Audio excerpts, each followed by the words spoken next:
Ayun na nga po, magandang araw Pilipinas. Ako po si JS at dito sa video na to ang pag-uusapan naman po natin ay si Attorney Senator Marcoleta. Ayan, ang napakatatapang na pahayag niya dahil dito nga sa pinagkakaguluhang impeachment ni BP Sara. Di ba nga, at kung matatandaan natin si Kong Marcoleta nasa Congress pa lang po siya talagang nakikipaglaban na siya about dito sa impeachment na to ni BP Sara. Kahit siya ay pinagtutulungan, dinidikdik siya ng mga aso ni Tambaloslos, kahit tinatapik-tapik siya ni Paduano. Ayun, talaga naman, lumaban talaga siya at hindi na ito binitawan kahit nag-iisa lang siya. Tapos hanggang sa lumaban siya ng senator, hindi talaga siya bumibitiw kay BP Sara at ang sinasabi nga niya nun talagang ayaw siyang manalo ng karamihan, lalo na sa Senate at yung mga aso ni Tamba. Kasi nga, pag nakapasok siya ng Senate, bakbakan talaga, lalo na pagdating dito sa impeachment ni BP Sara.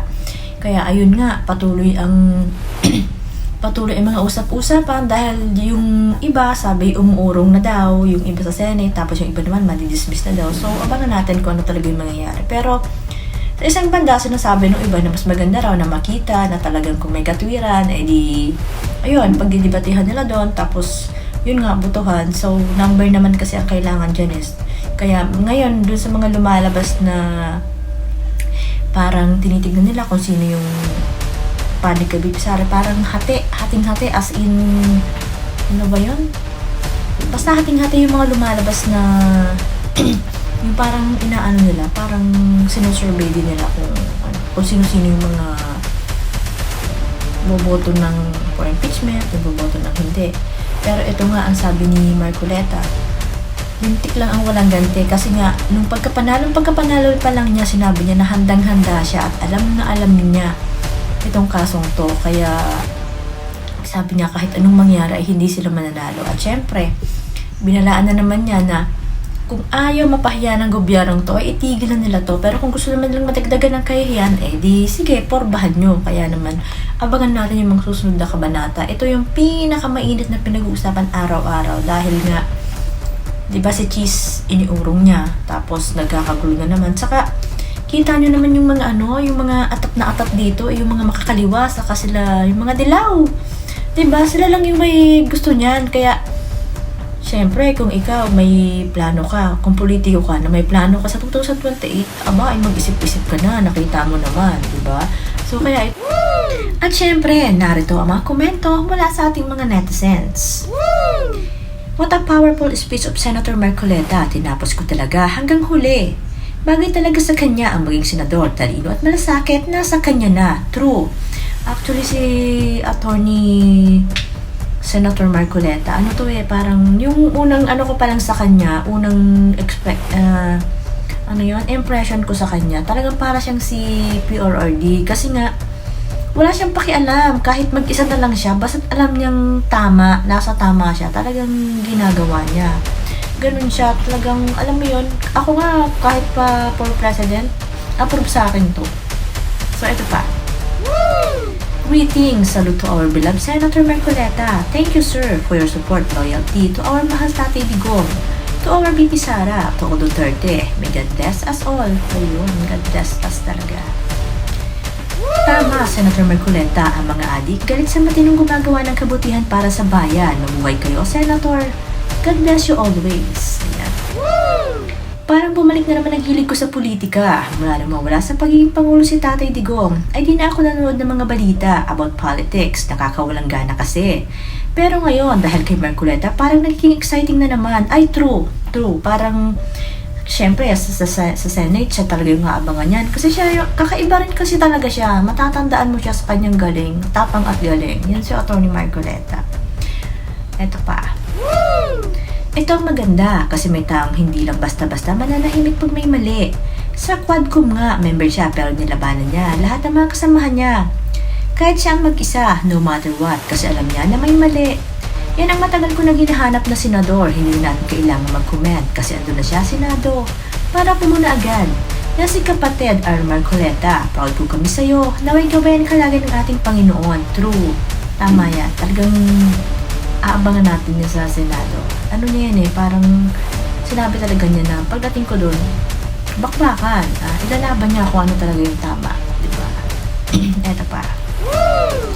Tuloy lang po ang laban. Huwag po tayong sumuko. Ipagdasal po natin. Naway gabayan po kayong lahat para ipaglaban ang nararapat sa ating bansa. Mabuhay po kayo. Atty. Marcoleta, Atty. Vic Rodriguez, at iba pa. Ayan, syempre kasama yung mga naging kasama nila na Duterte. Tuloy-tuloy pa rin ang laban nila tungkol sa mga binubunyag nila. Katulad ni Atty. Vic, talagang yung sa korupsyon, hindi siya bumibitaw dyan. Nilalive pa rin yan hanggang ngayon. Yan yung mga talagang hindi lang sila tumakbo sila noon, di ba? Na syempre maingay nung time na election.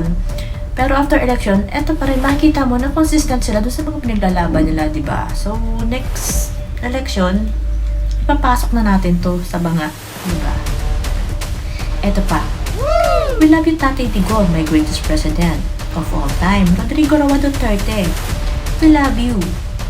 Our new Senator-elect Rodante Marcoleta, inaasahan po namin magagawa po ninyo ang mga naipangako po ninyo sa kuryente at sa pagtaas ng sahod ng mga tanod at manggagawa. Ayan, abangan din natin yan. Sigurado yan. Ang tagal na niyang pinaglalaban yung mga batas na yan eh. Dun sa sa Congress pa lang, nilalaban niya na yung mababang kuryente, yung mga mapapakinabangan ng mga tao. Kaya na, ang hirap niyang mailusot kasi nga, walang pumapanig sa kanya. Eh, di ba, dapat pagdedebatean pa yan. Kaya yan, nasa Senate na siya. Sana naman yung mga ang dami niyang nilalatag talaga ng mga batas na hindi lang talaga nagiging batas kasi nga hindi naman kasi ganun kadali yun. So ngayon sana matupad na yan na nasa Senate na siya. Eto pa.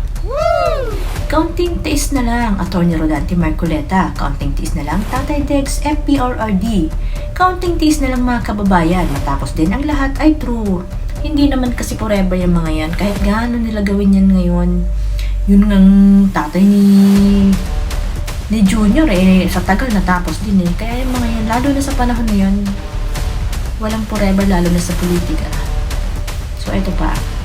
Mabuhay po kayo ng mga pag-asa ng Pilipinas na makabangon sa pagkakalugmok, sa paghihirap at kahihiyan.